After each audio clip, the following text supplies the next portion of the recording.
Joe Lunardi on. Hey, Joe. Hi, Bobby. Good to talk to you. Is it weird being famous now? Because, I mean, your name is as famous as anybody in sports media. This is such a, you've cornered this market. Is it weird to be Joe Lunardi, parentheses, famous guy? Only for these 2 or 3 weeks a year. You say that, but I feel like I'm Joe, I feel like I'm living kind of an out of body experience for about a month. I watch your brackets like the first week of the season in like November, right? And I'm a big Arkansas guy, but we're playing like practice games, and it's like, here's Lunardi's bracket. And I'm like, Joe's working like full time now. This is not even like getting close to the tournament. He's going hard all the time. So do people recognize you at the airport now? I'm like, there's Joe Lunardi. Yeah, I can tell people are staring a little bit from time to time, but it's more seasonal than anything else. I keep a pretty low profile in the off season. I don't know. I wouldn't be cool. I mean, you probably get it a lot more than I would. Yeah, but I wouldn't be cool if I saw you. I would geek. I literally would be nervous to talk to you because to me, we're in a fractured fame world where everybody's, just because you're famous to somebody doesn't mean you're famous to somebody else. But I would see you in an airport and go like, I can never go up and talk to Joe Lunardi because I'm a massive fan of what he does. So I'm just going to let him be.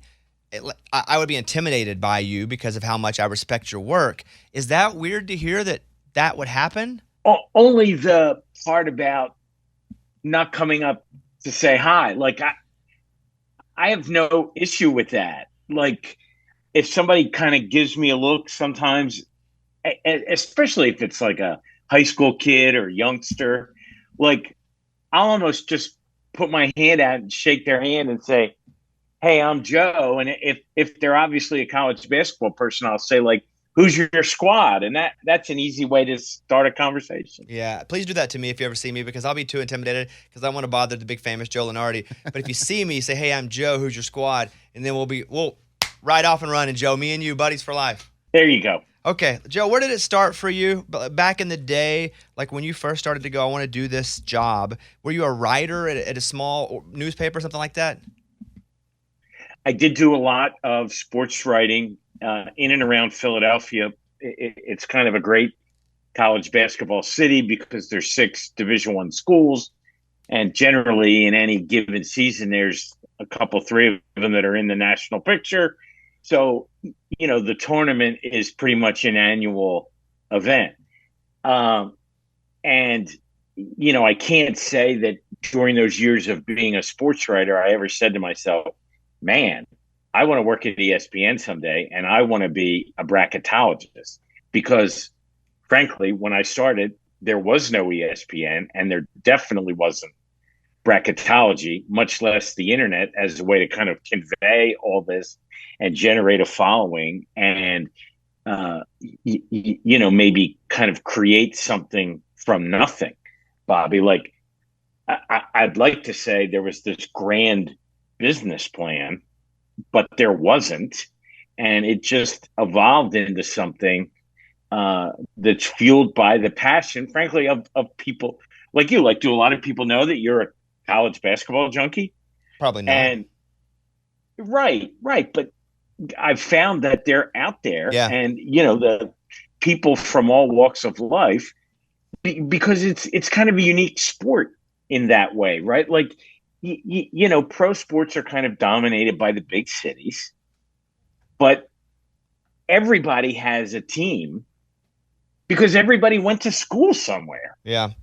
And, it could be the biggest city in America, UCLA, or it could be a small college town making a run and being a Cinderella. And I think in a way that's why the NCAA tournament is unique in that it's so inclusive geographically and all kinds of people. I do want to get down to brass tacks in a second, but I'm just interested in your story so much. And I have friends who are in the creative space and, they had to work, we'll call it a real job until they got to the point where they could quit their real job to do their passion. So you spent 30 years or close to 30 years at St. Joe's. You had a real job in communications and marketing. A real job isn't like you go, you show up, you do the work, and then you go home. But at what point did you go, man, this crazy idea, I can actually make my full living. I'm going to quit my real job and do the dream job because that's a huge step. When did you do that? And were you nervous about doing it or did you feel set? I didn't really ever quit my real job. I just, in a way, maybe just kind of rose out of it over time. When our youngest finished college, uh, it became a point where I didn't have to be a 9 to 5 administrator or a VP in higher ed anymore. And yeah, I'd always thought to myself, what would happen or what could happen with basketball if I didn't have a day job? But I loved my day job, Mm.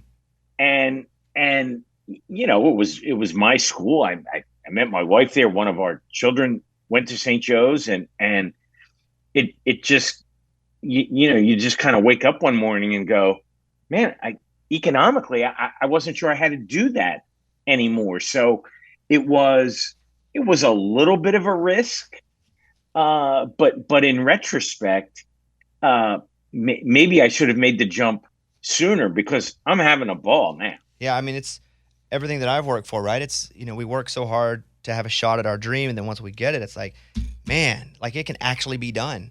I never thought it could be done until I was able to like grind myself into it, and like I hope to be somebody that people can look at and go, well, if he can do it, then I can do it. But like you created this whole new space, and like I really like admire that, and the fact that this wasn't happening until freaking Joe Lunardi did it, and he was doing it a long time before it really popped. When did it pop for you where it went to the next level where you're like, holy crap, what I'm doing is so loved by people and I didn't expect it to be this big? Well, there were a couple of inflection points. Uh, Certainly, when bracketology got its own space and page and real estate on ESPN.com. I have been doing it for a few years. Before, frankly, sports websites had evolved very much. They were pretty much HTML and ugly. Uh, and then in 2002, somebody got the idea to give it its own kind of space and platform within college basketball at ESPN, and it launched on a Monday night in January. I'll never forget because I went from Philly up to Bristol, to be there and help out. And I mean, the traffic in the first hour or two, the editors and we just kind of looked at each other and went, "Oh, we found something Mm. here."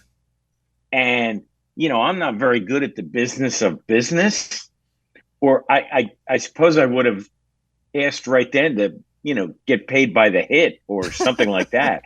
But clearly there was an audience, and it coincided with a time when, frankly, the people who actually picked the tournament, NCAA Men's Basketball Committee, was not very open about what they did or how they did it.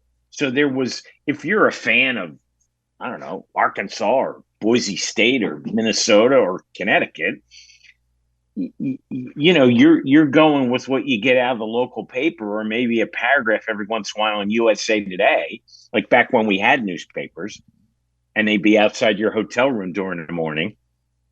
And here I was kind of letting people into something that they were incredibly interested in, but no one would have had a way of knowing that. So the combination of digital media and the internet, and to ESPN's credit, look, I'm 5'5" and slow on a good day, and like I I I, I can't touch the rim. I can barely coach a CYO team. And the typical model of sports experts on television is former coach, former player, right? Big name, somebody with a built-in following, and here I am, just the kind of a nobody higher ed person from Philadelphia who happens to like college basketball a lot. And to ESPN's credit, they were about the content, not about how I looked or how I sounded, or the fact that my resume wouldn't have gotten me interviewed for an assistant coaching position at a middle school. Uh, and then, being reasonably accurate Yeah. certainly helped uh, over time, but I never took it very seriously, probably for another 10 or 15 years after that, because it was more of a hobby than it was an avocation, Yeah, I just love the or a story. vocation, I should say. One final question about just your story, and we won't get to basketball, but I'm so interested in Joe the person, because this is like he's a revolution. I mean, he is. He started something. And I know it sounds dramatic, but it's the truth. And how I've done things. I've been in, I wouldn't say trouble, but it was difficult for me because in the spaces that I've been in, I've been very different, which people did not like. The old guard did not like. Did you get any pushback when you were revealing things from people who were working inside of maybe schools or the NCAA? Like, hey, you shouldn't share that, Joe. I think it probably took a little while to gain some credibility in the NCAA and athletic administrative world, because most people that come into something like this have a bias toward their school, toward their region, toward their point of view, whatever it might be. And I was only interested in learning and getting it right.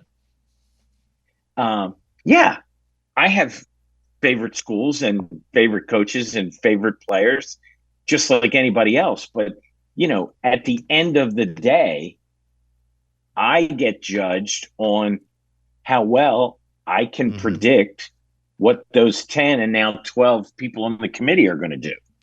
It doesn't really matter if I think Alabama is better than Houston or better than Kansas or better than Purdue. It matters what they think and how much and how well do I understand their process to replicate it. Coaches and administrators call me all the time asking for insight, and I have to remind them, I don't have a vote. I'm never going to have a vote. I'm like an election pundit. I look at the polls, I look at the numbers, I observe and forecast. But and I'm fortunate to have been the first to do it. So I have the largest platform, I suppose. But many, many, many other people are doing it now and doing it quite well, and maybe understand the math better than I ever will. But my communications background, I think, allows me to convey it in a way that hopefully makes it watchable. Yeah.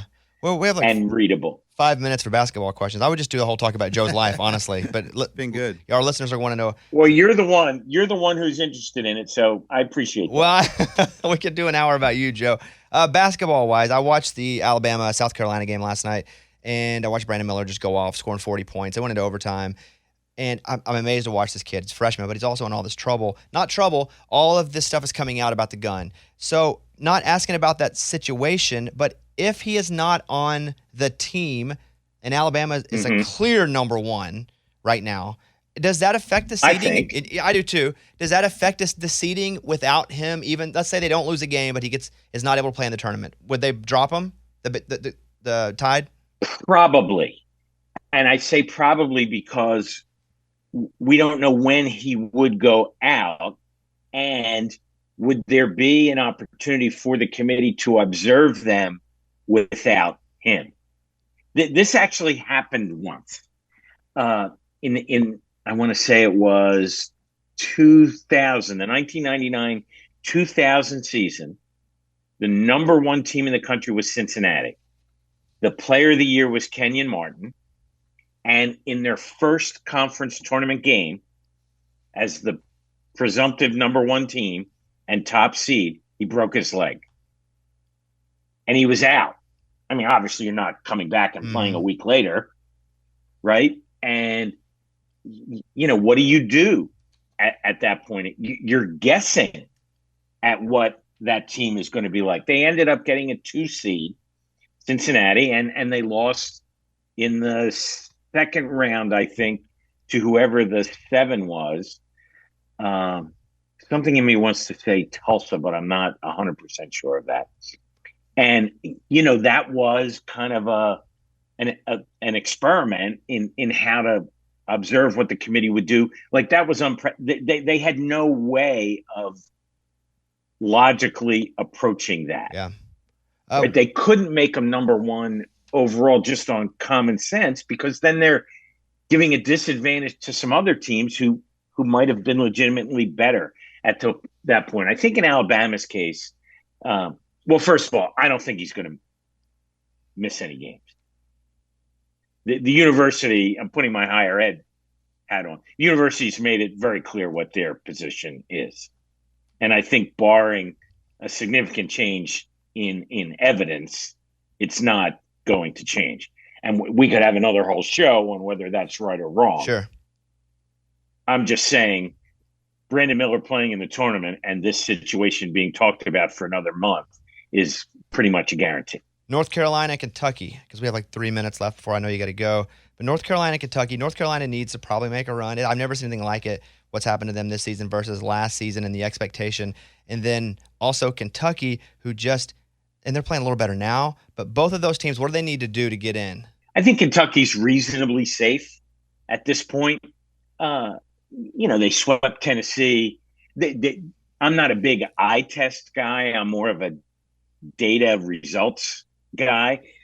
But it's pretty clear that they figured out a better way to play, and it involves, keeping the ball in the hands more often of their better players, which seems kind of basic and intuitive. But they're probably going to keep rising a little bit. They're not going to meet the preseason expectations in terms of seeding, but they're going to be wearing white in their first game. I'm pretty convinced of that.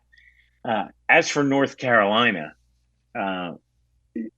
without being there every day, like clearly they're a mess in something that's not basketball related. Mm-hmm. And we may never know what that is. I mean, this is a team, Bobby, like they have 4 starters back in an age where that doesn't happen much. And those players had a 16-point halftime lead in the national championship game. And Brady Manick was a really good player and he's not there. But they can't make a shot. And they made enough shots to be in the national championship game. So, something is not right. And I don't think they're going to make it because I just don't think they're good enough. And their body language tells me that they don't really care enough about being in it. Right.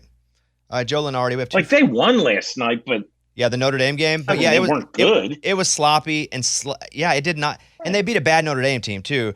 It was not good at all. And I watched going, maybe they're going to play so much better. Maybe they know now. And it just was like a group of guys that they were just a little better and they won the game and it was over. Like Kentucky found a gear. Yeah. Because they were on the outs a couple weeks ago. Carolina, maybe they do find the gear. I'm just not seeing it. All right, 1 minute left here. And this is not a biased question, except it's extremely biased. Arkansas has Nick Smith finally back. Listen, we lost 2 starters. Nick Smith is finally back. Lottery pick. He scored 25, a little more than 25 against Georgia. Will that affect the seeding at all if Arkansas does get in, which I hope and think they will? But now that their best player is back, will it give them a lift with the committee, or are they just like you are who you are? I think it's going to be more the latter.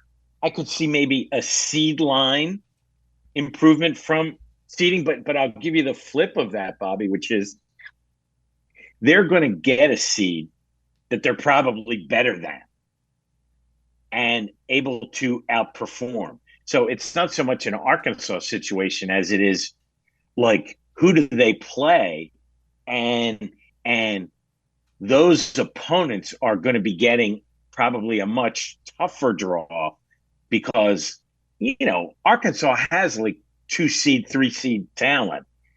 I think when they really have it together, and they've proven their ability to win in March. I think they're very dangerous. All right, we have to let Joe go. Here's the thing, Joe. I'm filling in for Rich Eisen next week on Rich's show, and hopefully I can get you on over there, and we'll go straight basketball. I'm just such a big fan. And you guys follow Joe, ESPN Lunardi. donate to his GoFundMe. I don't even know if he has one, but if he does, send him some money. He doesn't. I don't. But if you want to do Coaches versus Cancer, that would be my boom. Oh, that's cool. There we go. All right, Joe Lunardi. Joe, we got to clap for you because you're the guy. We appreciate you, and we will hopefully see you soon, gang. Joe. See you, buddy.